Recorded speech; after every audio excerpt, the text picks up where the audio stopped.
Hello bachcho, let's read this question. The question says the molecule of a given mass of a gas have RMS velocity of 200 meter per second at 27 degrees Celsius and 1.0 into 10 to the power 5 Newton per meter square pressure. When the temperature and pressure of the gas are respectively 127 degrees Celsius and 0.05 into 10 to the power 5 Newton per meter square, the RMS velocity of its molecule in meter per second is. मतलब हमारे पास क्या क्या given है, that is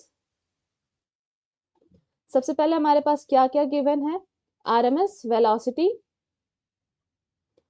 RMS velocity, RMS velocity हमारे पास कितना है, that is equal to 200 meter per second at 27 degree Celsius, temperature हमें गिवन है 27 डिग्री सेल्सियस और 1.0 into 10 to the power 5 newton per metre square क्या दिया गया है, प्रेशर हमें क्या है 1.0 into 10 to the power 5 newton per metre square.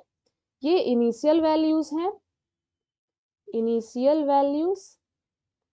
अब अगर टेम्परेचर और प्रेशर को चेंज कर दिया जाए 127 और pressure 0.05 into 10 to the power 5 newton per metre square, final values that is T is equal to 127 degree Celsius और pressure is equal to 0.05 into 10 to the power 5 newton per metre square. तो हमें बताना है RMS velocity. So as we know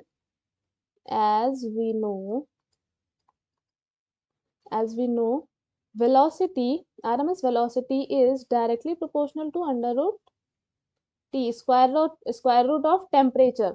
तो हम लिख सकते हैं V1 upon V2 is equal to square root T1 upon T2। हमारे पास V1 गिवन है तो हम इसको लिख सकते हैं, अगर हम इसे V2 अपॉन V1 करें that is equal to square root T2 upon T1।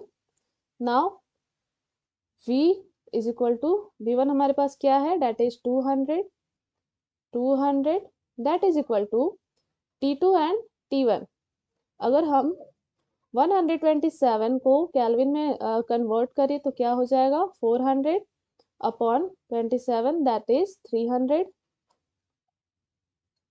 So V is equal to क्या आ जाएगा, V इज इक्वल टू आ जाएगा 200 multiply 2 upon under root 3।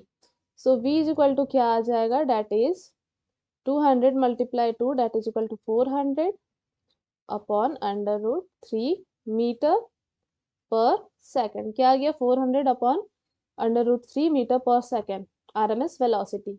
So our correct answer is D, 400 upon under root 3 meter per second. Hope you understood it well. Thank you and best of luck.